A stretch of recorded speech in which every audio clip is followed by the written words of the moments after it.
Willkommen, bienvenue, welcome everybody to another episode of the Team Figgins Yet to Be Named podcast. I'm Aiden Bassett, here with Tyler Parker, Jacob Figgins, and Dan Osborne. And no, he's not related to Ozzy. We got a lot to talk about today. You're welcome. We have the chess.com Invitational. He's also not actually Canadian. That's true. We'll get into that later. Chess.com Invitational happened this past weekend. We want to talk about that. We want to talk about the new PDGA stats that were used instead of UDisc this time. Jacob, Tyler, Dan, how are we feeling about Chess.com? Thoughts?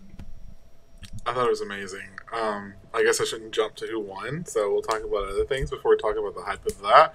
But being on site for the first Pro Tour event of the year, I thought it was amazing. New course, usually posing like extreme, major complications. Being on the staff side, watching it operate, it was actually super impressive on how smooth it was to be a Pro Tour event. I mean, there were hiccups from a staff standpoint, but no one else probably seen it, and it went extremely smooth. Like, I thought it was amazing having the first Pro Tour stop of 2024 here in Florida. Like, get out of town. That's pretty amazing. Yeah, I mean, I've heard nothing but great things about the tournament, and even being there, I mean, it was just so much fun being there. I mean, when you play, in regular tournaments in your local area, you're like, oh yeah, this guy's good, this guy's good. But when you're there with 1040, 1050 rated players, it's like, man, I suck. I mean, it's incredible how well they can throw the disc, but it's just the event total was just very welcoming, and I think it's a great starting point for the Pro Tour as well. I heard a lot of people say that how they loved how warm it was there. I mean, it wasn't really like that crazy warm. People could still wear hoodies and be fine, or a t-shirt. But I mean, compared to Vegas the past couple years, I mean, out there it's just been looked absolutely brutally cold and stuff. So I think it was a great tournament to start the season. Yeah, I agree with that. I think it was really cool going out there. I was only out there for the second round, but I think it was definitely a good start. I feel like there were people that complained, but I don't feel like a lot of those complaints were valid, and we'll get into that. But yeah, I think there were definitely it was a really cool start up to the year, because I don't really think there's anything else like it on the Pro Tour. So yeah, the course was awesome. It was such a fun course to watch. And Tyler, to the fact that you're saying that everything ran smoothly the whole way, I mean, you were literally there from 6:30 till close every single day of the tournament, right? Yeah. There were some long days. It's really cool though, because when you're a part of something so big and so awesome, I think I worked on average a 14-hour day every day, but it didn't feel like it. It was amazing, and to be honest, I never walked with a card. I think I've seen 3 people putt out on hole 18 and 5 people tee off on hole 1 the whole weekend. But just being on site, and seeing all of the excited spectators, and being the volunteer coordinator and seeing people eager to go out and take score for cards, it was phenomenal. So many people came back and thanked me for putting them with a great card, and I'm like, thank you. You are a part of making this event successful. Being able to send out volunteers for stats on every card makes it even more enjoyable for the people that are at home, so that they can follow along, because if we don't have those extra bodies on site, we can't make everything just flow as well. So it was great. You're welcome, because I was one of those guys. Day 2, not gonna lie. Yes, you and Jacob both were solid volunteers. Well, not gonna lie, caddying and doing the stats at the same time was a little bit much, but I will say the new PDGA system, whatever they were using, was very user friendly and was really great. I didn't feel like there were any issues that I was running into, other than just the annoyance of having to pay attention to everybody else's shots. Obviously, while carrying the bag for somebody was a little bit of a difficult time at times like I'd get to the end of a hole and I'd be like, oh man, now I got to remember everybody's shot from every spot, and then of course, guesstimating as best as you can where the putt was in from. But I feel like the stats were super helpful. We can get into that a little bit.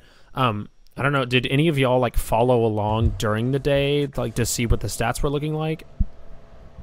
No. I do have a question for those that did, though.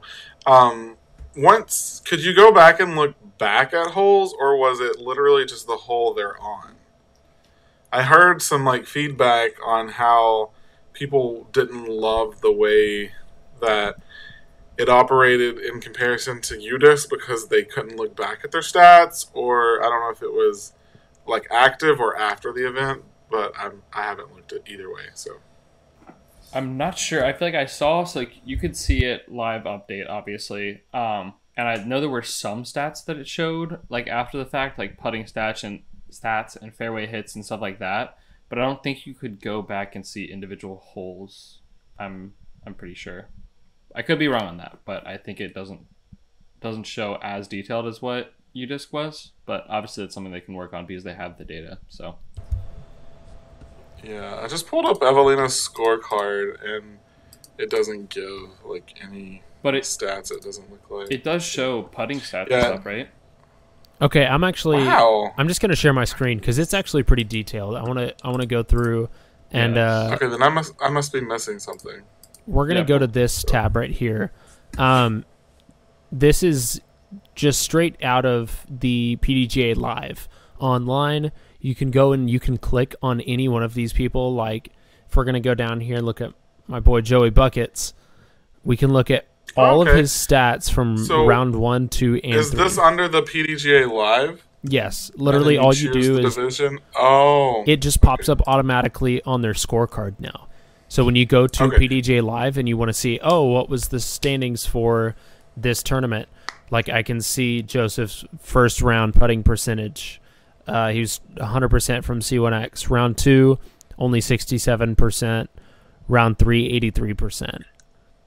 Okay, very Jacob. cool. So are these stats available after the event closes? Because doesn't eventually the live scoring link on a tournament disappear? I don't know. This is just on PDGA Live. I just typed in PDGA Live, and this event was at the very top. So I don't know how long you'll be able to I'm view sure it. they're probably making a lot of changes this year. I think in years past, once an event was like finalized, then the ability to see like the hole by hole stats and stuff went away. By adding in more stats, they might change it to where you'll be able to actually look back, because that's ideally how it would be. That's the point of having the stats, is like to actually look at them. So. Yeah, exactly. Jacob, you were one of the scorekeepers for Silas's card when we were out there. How user friendly was it for you? I'm just kind of curious, since we're kind of talking about the stats and whatnot. This is kind of like a iPhone versus Android user friendliness conversation now. I mean, I think it's all on the website, so they don't have the app updated yet. So that was the only weird thing. Right. So like I had to like scan a QR code when I walked down when they teed off, so they have that ready for you. And that pulls open the page to like enter whose card you're like keeping stats for. But overall, I mean, it was relatively simple. Like you would go and I did it every single time someone threw a shot. Basically, I would hit like there's a plus button next to like their total strokes for the card. And you would hit that, and then it would show you a little pop up, and you could show what happened. So it's like fairway, circle 1, 2, out of bounds or off the fairway. And you could enter distances. They didn't have, like, the guy that was telling everyone how to do it was like, you don't need to keep distances for the fairway, but just once you're inside circle 2, then that's when we were actually keeping track of distances, which makes sense. Yeah, for sure. But overall, it was really simple and easy. Like, it took me a couple seconds each shot. It was just more having to actually pay attention was the difficult part, but the software made it really easy. I think the only thing, and I think it was something, probably your league cards are different. So, I mean, we were at an 11 o'clock card. League card was at 3? So they... 2. Okay. I think having someone like your scorekeeper with rangefinders I think would be probably cool to have out there, because Yep. you do have the option to enter fairway distances. So I think, especially for like lead cards where people care about it more, having your scorekeeper that's having cool. and they have the Bushnell sponsorship, so I think it makes total sense. Yeah. But Yep. Honestly, on lead card, they should have like 2 or 3 people as a score team. oh, for sure. One person like range finding, one person inputting, and then Yep. one person like helping you Well- keep track. In a bigger crowd, it's a lot harder. To Yeah, that stay would have been focused. tough, like with a big crowd around you. Yeah, exactly. And there was a moment that Dan actually pulled out, I think it was Randon's rangefinder, because Eric on, I forget what hole it was, threw like It was like 12 or 13 or something. yeah, it was like 12 or that. 13. He threw like a 380-foot skip-in shot, and we didn't know, like, until we used the rangefinder on it, we didn't know what the actual distance was. But that's another case where like you kind of want to know the distance, because he threw it in from the fairway. It was a crazy shot because no Yeah, one saw for it. sure. Yeah, some people were saying 350, other people were saying 400. I'm like, I was asking anyone got a rangefinder, and Randon's like, yeah, I got one. So I pulled it out real quick, That's wild. ranged it, and I couldn't get to the basket directly from where I was standing, but I managed to hit like a tree that was like right next to it, and it said like 387 or something like that. So Wow. yeah, That's it was an crazy. incredible Dream shot. of throwing that far. It was Yeah. insane, yeah. But I definitely think having rangefinders on your scorekeepers, whether that's a thing that they provide or like say like people can source their own, whatever. But I think that would take that to the next level, and I think it would be definitely a really cool system if you had that. It's a really good idea. Well, let's get into the actual winners a little bit, and we can talk about how some of these people Yes. finished up. This was Okay. really exciting. You start with MPO. I'll take FPO. All right, no, you start with FPO then. I was going to talk about Okay, FPO perfect. first.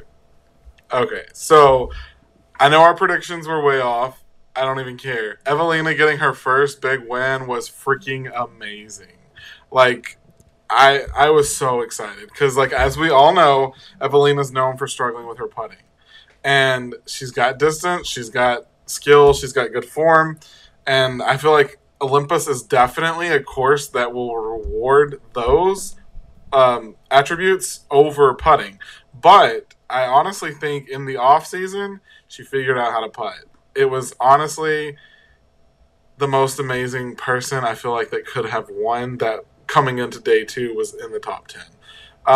Scanning through the list, I was like, all right, guys, Evelina is who I want to win. And Evelina pulled it off. I was so excited. Like, it's just so cool to see, like, the Europeans being here for the American Tour and, like, killing it. Like, if Kristen was here, I'd love to see how she would play Olympus. But super pumped to see Evelina get her first big win, and just seeing her excitement, like, it was phenomenal to be in person witnessing that. So yeah, I was so excited. I don't know about any of you other guys, but that was like going into day 2. I was like, all right, changing my votes for Evelina. Like, I want her to take this down. I feel like this Yeah. year is also kind of telling to a lot of younger generation kind of really stepping up. I mean, no offense to the older folks, but they're kind of dying off in a way. I mean, you saw, I mean, in FPO in the top, 10, I mean, you saw Morgan Lynn's up there. Stacey Kiefer was up there as well. Henna was up there as well, too. And people are just, the young folks are showing up now. I mean, I think this is going to be a great thing for, starting to the start of the season and just seeing the younger folks, step up to where they need to now in a way. And it's making things exciting and stuff. You're not getting the, normal Paige Pierce or Kristen or Katrina Allen anymore. You are getting the Evelina or Henna or whomever. Okay, you know who you did have up there, though? Missy Gannon, who almost true. won this event. It really looks like it wasn't even close. But think about it. Going into the last few holes, I think at one point, maybe it was on hole 15 of the last round. Yeah, hole 15, both Evelina and Missy birdied. And then on 16, so that means they're within 1. 16, Missy pars, Evelina birdies. 17, Missy doubles, Evelina pars. 18, Missy bogeys, Evelina birdies. So it was like really, really close down to those last few holes, and then Evelina just ran away with it. Yeah, I remember watching it. I was watching it live on my phone and just seeing how close Missy was, and just seeing them kind of go back and forth like between strokes and stuff. And I mean, either one of them just, I mean, I guess Evelina pulled away in the end, and I mean, it's incredible to see. Yeah, I mean, she definitely finished strong because, like, watching her upshot on 18 to capitalize the birdie was absolutely amazing. And, like, an FPO shooting a 1030 rated round at Olympus, honestly, she was the only female above 1,000 rated. That is really, really impressive. I feel like 2024 is going to be her year. For the event, wow. Yeah, 10-12 for the event. Was her final round 10:31 being 10:30? That was the highest. Okay, which is insane. Yeah, I mean, I've never I played the FPO layout yesterday, and to see on her back nine, 1, 2, 3, 4, 5 birdies, and I literally on the back nine picked up 10 strokes. Like, absolutely, like, whoa. Like, I know from hole 13 to 18, your body from hiking is starting to feel the physical effects. You're getting tired. Those are 5-hour rounds, 4 to 5 hour rounds. And for her to, like, persevere through that and stay strong and then finish with a birdie, like, that's just so impressive for hole 18. Like, I'm impressed. I also want to point something out. She did putt. I feel like she putted a little bit better. I know she generally kind of struggles with her putting, and that's why she struggled to win a lot of events that she's played in and even been in the top 5 or top 10. But this weekend, it really didn't matter. According to her stats, round 1, she putted 25% from C1X. Round 2, she putted 64% from C1X.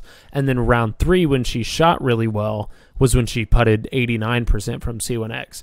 But first round, 97 total feet of putts. 97. Wow. That means it's an average of 5-ish feet per hole of putts that she's making, which pretty much means she has to get it to the basket and tap it in to get it in the basket.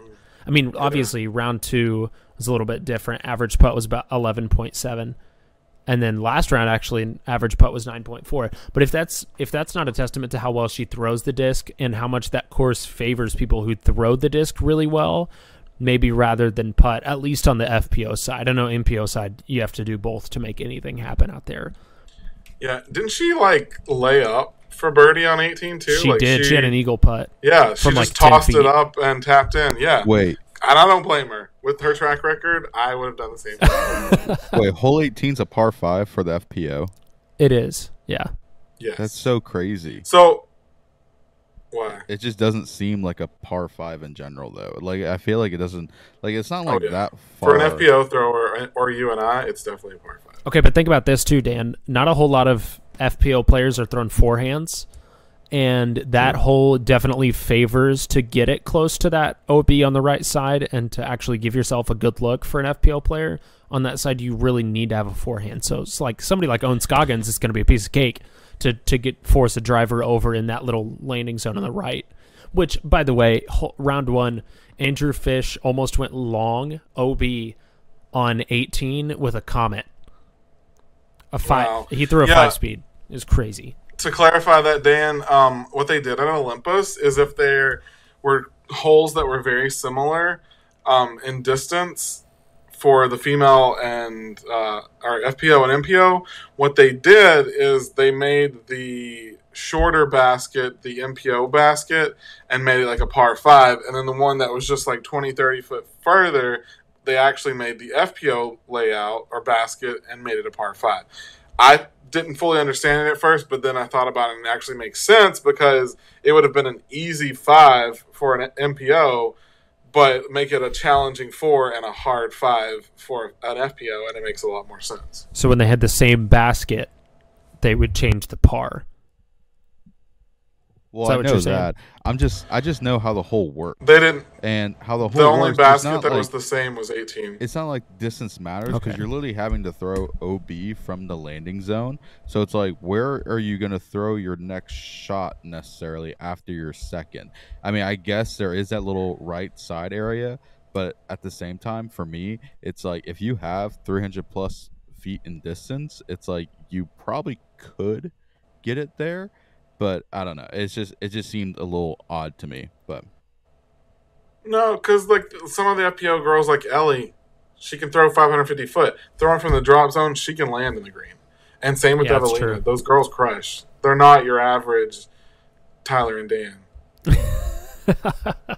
Hey, I birdied that hole throwdown. Thank you very much. Hey, from what pad? Shorts. Completely different layouts. Yeah, it's a little different layout. Just imagine Evelina birdied it from the big boy pad, which is bonkers. Mine was par 4. Okay, so let's talk about the MPO side. That was crazy to watch. If you were watching live or there in person, oh man, I was having flashbacks to European Open last year on hole 16. Hole 17 comes up. Ricky cashes that birdie putt, and the way that 18 was set up at this event was really cool because the entire green could be circled by spectators. So like as soon as that happened, everyone's watching on their phones. So like I'm standing next to Silas and Austin Turner, and they're like watching on their phones, and then all of a sudden it's like, oh, Ricky just made his putt and AB just double bogeyed. Like now he has to get a par if Ricky birdies, and that's exactly what happened. Is coming down the stretch at 18, it went from like AB literally, we were gonna say, could have thrown out of bounds, and then just laid up his putt and just tapped it in and taken the win, going OB twice on 18 with the way that the drop zones worked out.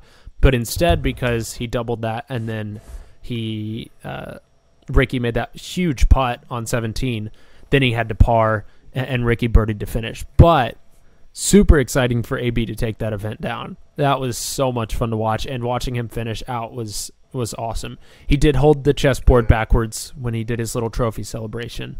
But other than that, everything was great.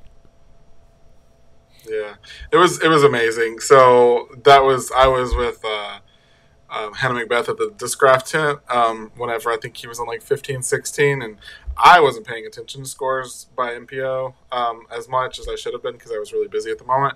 But she was saying how she's like, oh my goodness, like this is actually getting kind of intense. And so then I started looking, and I'm like, wow, like it's not an actual runaway like it was in the earlier part of this round, and it was like he's actually going to have to fight for this, and it was pretty impressive to see the finish. And I think it's way like being the first event of the year and being a Pro Tour event in general, when a finish comes down to a tight card to where you're going to have to really like fight for the win, it's so much better for the fans to watch. So that was cool to like watch hole 18 and it actually be a battle instead of just being like, I'm going to walk over to 18 and watch AB get his trophy. Like, it was pretty cool. Yeah, it was so much fun to watch the end. And honestly, the sad thing about it for Ricky is that when you actually go and look at the stats for hole 7, which is his double bogey in the middle of that round, Tristan Tanner tripled that hole the last round. Ricky doubled it. And then there were only 9 bogeys. And then the rest were par or birdie. I think there were probably just as many birdies as there were pars on that hole. It's only 350 feet. It's one of the easiest holes on that course. Super just unfortunate. Like looking back at his round, like that definitely would have changed things and made it really close coming down the stretch. But thinking about AB shooting that well at this course is just absolutely insane. Like I can't have pictured like a better round to actually end up taking it down. Yeah, it was crazy. Like, oh, wow. The man was shredding the entire time. Like, to be honest, there was no stopping him. I mean, from round 1, I mean, he was just on it, and he was ready to just take it down. He was ready for that first win. I mean, he's come so close to it in the past, and yeah. Okay, but the only thing is, in reality, he was really struggling on those last 2 holes of the course. I mean, for the event, he averaged 4 over on 17 and 18. So, Yeah. like... Honestly, hole 18, with the flip of a coin, could go south so fast. Oh, yeah. Like, did you play before the tournament, Aiden? No, I didn't get the to. new layout? Okay, so this was my first time playing the new layout yesterday, and hole 17, you walk up to the tee and you're like, I don't even know what to do. Like, so what did I do? I laid up to the old, like, left of the old basket as if I was going to take the left path with my zone. And then from there, I'm like, okay, it's basically another chip shot with my zone to another fairway. So what do? Come up 6 inches short of the OB line. Wet. So what do? You throw on again. 17? Yes. So then I throw. I think I threw. What did I throw the second time? I think I threw a forehand. I was like, at this point, I am trashed. So I threw a forehand, and I was like, perfect. And then pitched up for my 10-foot tap in, and I missed it. Oh. That whole... So I will say... I doubled 17, and I doubled 18 to finish the event, and it was like... Watching 17 on coverage is very, very different than watching 17 in person. 17 on coverage looks like these guys are just throwing nice little putter up shots into this nice little green patch with a clear view, and then they just throw up to the basket and snag their next shot. If you land perfectly in the middle of the landing zone, it's a gettable birdie for sure. But if you don't, that's maybe a 20-foot landing zone, like a 20-foot circle. So you're pretty much trying to do better than get a blind shot inside the circle, and then you have a difficult shot up into the green. There were so many out-of-bounds throws, so many throws that I saw from guys on the cards that I was caddying on and watching that just threw shots that they were like super pumped about, really excited about, and then they would get a red flag. And they're like, what on earth? What do I need to do to actually throw this hole right? Apparently the shot to take... Oh, go ahead. We had a guy on Silas's card that was talking to me and Jacob about how he would just throw like literally the most pure shots on 17, just like what you were saying, Aiden, and then get a red flag and get punished for it. But part of it is that he was saying that those big, I don't even know what they're called, but the stick tree leaf things that stick out of the reed? pond there. You're talking about sawgrass? That's called grass. The sawgrass. I think he's thinking of reeds. It's sticking out of the swamp water. Yeah, you're there. thinking of reeds. Yes. The reeds. The reeds. Yeah. They stick up so high, and I asked him, like, well, would it just be better to just cut those down some more? And he probably said, probably, but it still sucks how easy. I mean, even the most perfect shot can get punished, but I guess it wouldn't be perfect. I think that's just making the course easier. And the course is not hard in the sense of that. The course is hard as in the OB. The landing zone being so slim. But what I seen on Monday, and the shot seemed to be the perfect shot for 17, was a flex forehand Firebird. Really? People were throwing that. There were a couple. That shot was thrown, and it would like cut through over the hill, and then start to come back and be just past the tree beyond the pond. And so then you're pitching up to the basket to tap in for birdie. Okay. I could picture that because past that tree, it opens up probably to like a 40-foot landing zone instead of 20. Yeah. It opens. If you can flex something around the tree, you're guaranteed to be inbounds a lot more than if you're not getting that far up. Well, either way, AB was able to take it down, which is huge because this is his first big win on the tour, and he's been doing it for quite a while now. I know he was super pumped. It was really cool to see all of the Discraft people there, too, that were just super, super pumped for him. Bob was there, and then Paul and Adam Hammies and Austin Turner immediately running up to give him a big hug and surrounding him at the green. That was super cool to watch. Very cool. Overall, I think it was amazing. I'm super pumped to see the next stop, but I'm super proud that we have something here in Florida, and I'm looking forward to the chess.com Invitational for 2025 already. Also, Yeah, Magnus Carlsen was there, by the way. That was incredible. I got a picture with Who's that? the greatest chess player of all time. I know. So actually, Aiden came up to me at the event, and he's like, "Did you see Magnus?" I'm like, "Who's Magnus?" And he was like the greatest chess player of all time. So I was like, "Oh, cool. I'm gonna go see him." And I just looked at him. He's like, he was so socially awkward for being asked for like, pictures that I was scared to ask. I see you. Yeah, today at work, all of my coworkers are like, "Oh my god, did you get to meet Magnus this weekend? He's the greatest ever." I'm like, I don't play chess. Actually, I do. So if you want to add me on chess.com, my handle's Tycopa. So I just started at 400. Handles what? 400, yes. It's Starting the off first strong. two of all of my names, Tycopa. Oh, I'm like Tyco. I'm like what?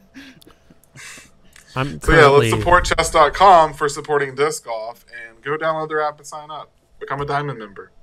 I mean, For real? I have to give a little shout out to chess.com too, because I mean, all like the little icons all over the course were so cool to see. Yes, Dude, the the random chess pawns pieces. around the pawns are at the bottom of the basket and the pieces at the tee pads. Yeah, Honestly, It was so cool. I thought it was the stupidest, corniest thing I ever heard when I found out they were the title sponsor, because I'm not a chess person. But then seeing them show up on site, like they spent so much money sending their staff here to set up this huge tent with like 100 chess tables. Who just added me on chess.com? chess.com. Yo. And so, shout out to Jacob P. Figgins. So, yeah, like they had their staff on site. They had chessboards. I have one actually on my table that you could play while you were there. And, like, I had a friend that doesn't know disc golf at all, but heard that Magnus Carlsen was there. And he drove 2.5 hours to come see the event. Magnus ended up not showing up that day, but I walk over to the tent once, and he's like, he doesn't know anything about disc golf yet. We're about to like break him into it. He wants to play now, but I walk over to the tent, and he's playing chess with Albert Tam, and I'm like, funny. "Do you know who That's you're amazing. playing chess with right now?" He's like, "No, just some guy that came in and wanted to play." I'm like, "Oh my goodness, this is great."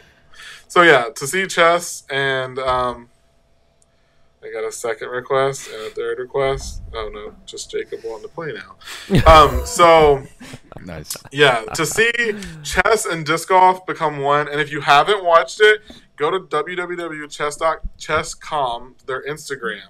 Scroll down a ways, find the Discraft and chess.com video. It is absolutely hilarious. I showed so many people today. Like, shout out to them. You're right, Aiden. They made it one of the coolest Pro Tour stops I've ever been to because it was unique. So they threw a players party. They had like tons of food and drinks under this tent, like for everyone to like hang out. It's technically supposed to be for the VIPs, but because of the rain, everyone crowded. So it was crazy. A bunch of crazy disc golfers hanging out under a tent with Magnus Carlsen. Where else do you get that?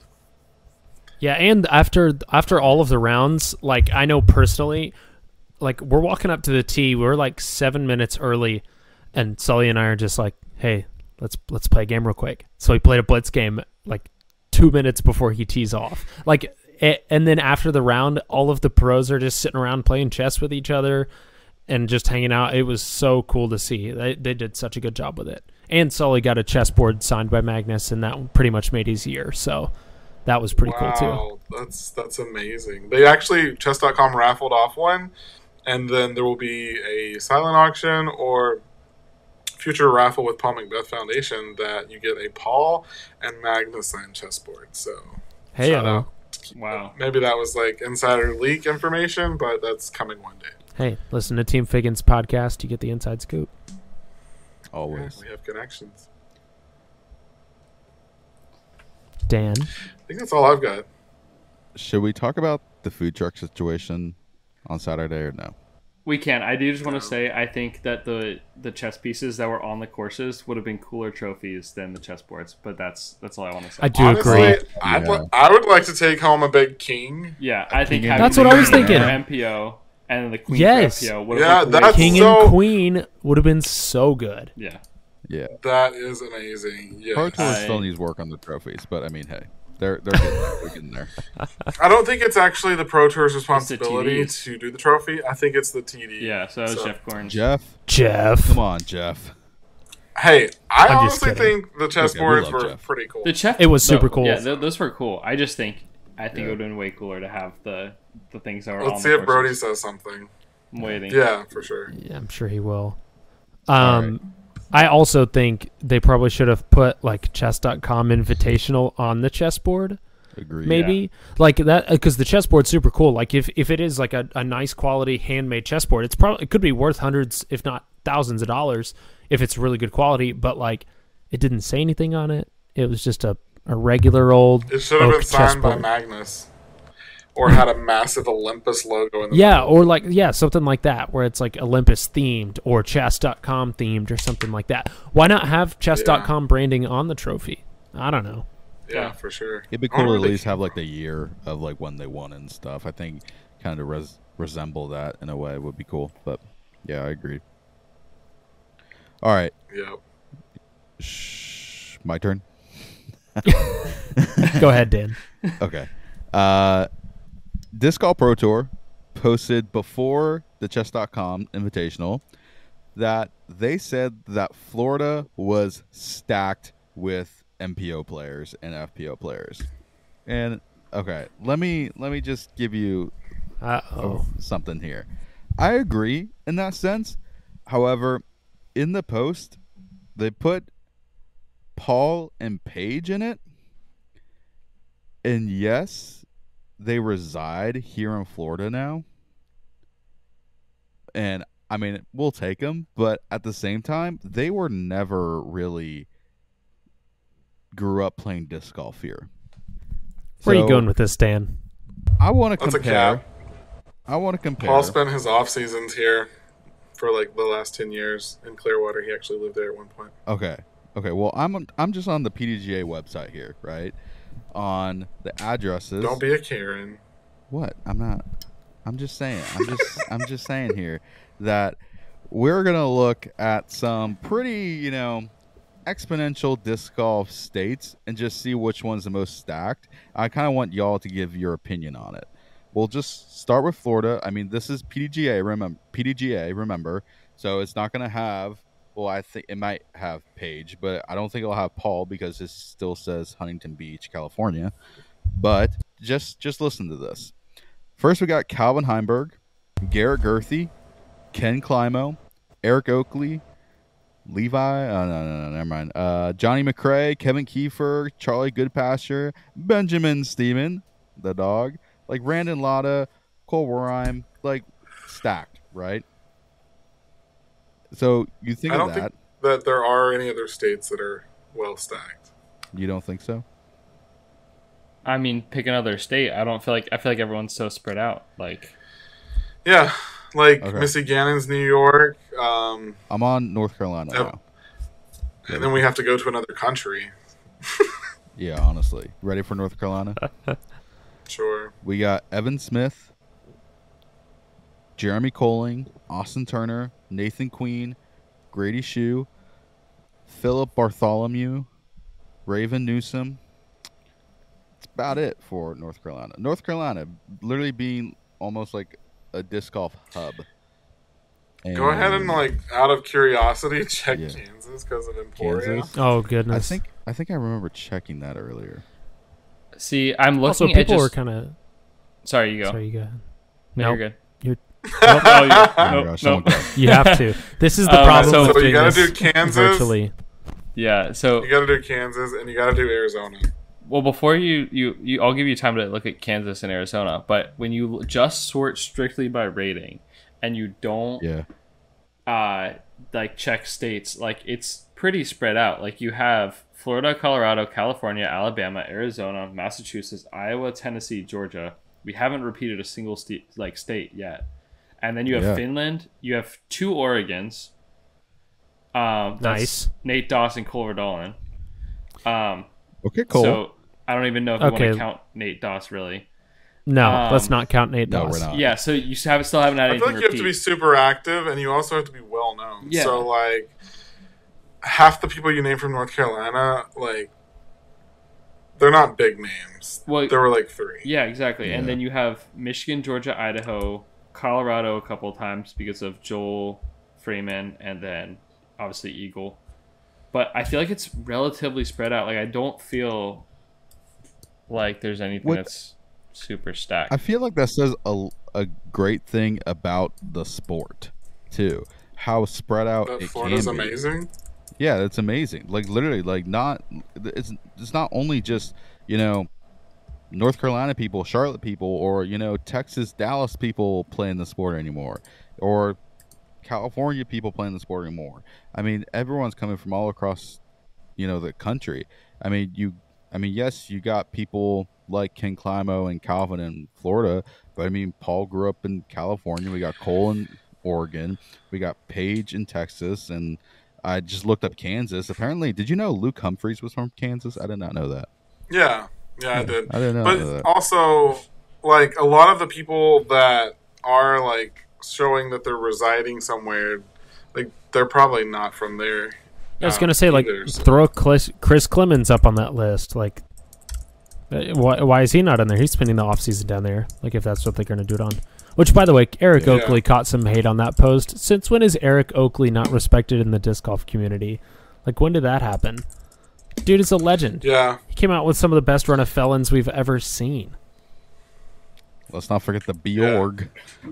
The Bjorg. Well, we can forget about the Bjorg.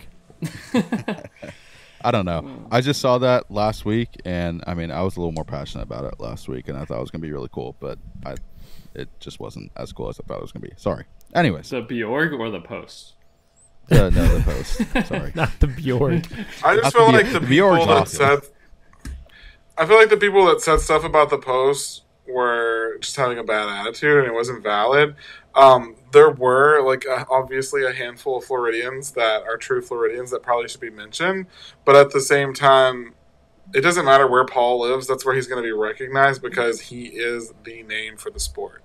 So, Yeah. Facts. I don't know. And then Paige, FPO side, she's a Floridian now. She has been for like 5 or 6 years now. Like, that's probably long enough to be considered from somewhere. I mean, I know she's originally from Texas or whatever, but I don't know. I didn't feel like... I thought the Eric Oakley one was a little interesting because he's like not as high rated as some of the other ones, but I was like, whatever. Yeah. Like, maybe Garrett Gerthy deserved to be there because he has a bigger name, but going through my list, I'm like, I don't really know who else truly deserved a spot. They're not highly active on the Pro Tour to be recognized from somewhere. So Calvin was the main person, I feel like, from Florida that needs to be recognized because he has a name, he has a rating for it. Like, Yeah, he was is Calvin not on what that I think of post? as a Florida man. He was. No, he was. Oh, okay. Yeah. So Calvin I think and Ken I are don't the think. two. Also, it's one person working in marketing at Disc Golf Pro Tour. It's literally like not worth hating the whole Disc Golf Pro Tour over. So. Facts. So we should just hate the single person, is what you're saying. Yes, exactly. Let's direct all of our hate. Who- Let's look who up are who their they? marketing person is, and let's just send them some emails. No, I'm pretty sure they got roasted enough over the post. So, Yeah. but I mean, that's any job. Like, okay. there's times where I want to roast Dan for the stuff he posts on our channel. You roast Dan all the time. You do. What are you talking about? That there's Hey, times man, that your you want to and content sucks sometimes. don't. Oh, please. You This roast is me all true. the I've time. never held back. Okay, Yeah, if you had to come pick on. a state, right now, everybody's picking a state, Oh, I and like you this. get I all like of the this. disc golfers in that state to compete. Florida. Who are you going? Okay, Tyler stole Florida. Goodness, I'm gonna go a little dark horse pick here. I'm going Texas. Got a lot of good Texas disc golfers. they You got should. Paige. Who? You've got Emerson Paige isn't Keith. Texas. She's Florida now. Oh no, Paige is that's not. Florida. Paige is from Texas. You've All got right, let's- Emerson This is Keith. the hold up. argument now, though. Are we going based on Yeah. their Should birthplace then? Considered Texas All right, or let's Florida. no. All right, I'm pulling up Texas only. This is who we have. It's a good list. We have Miles Seaborn, which is a really awesome guy, by the way. We have Bradley Williams. Yes. We have Mason Ford. Yep. We have Emerson Keith. Yep. We have Chandler Kramer. Yep. We have Robert Burridge. Yep. Brody Smith. Yep. Scott Stokely. Yep. Mason Matchbanks. Zachary Nash. Honestly, didn't know he was from Texas until just now. GT Hancock. Connor O'Reilly. Nicholas Roten. Seth Talbot. and I'm stopping there because we're basically at 1,000 rated. Okay, Um, but I'm saying entire state. You're pitting one state's best guys against another state's best guys, not top one. Like, if you're putting together a team of, like, the top 10 from a state, that's a good lineup right there.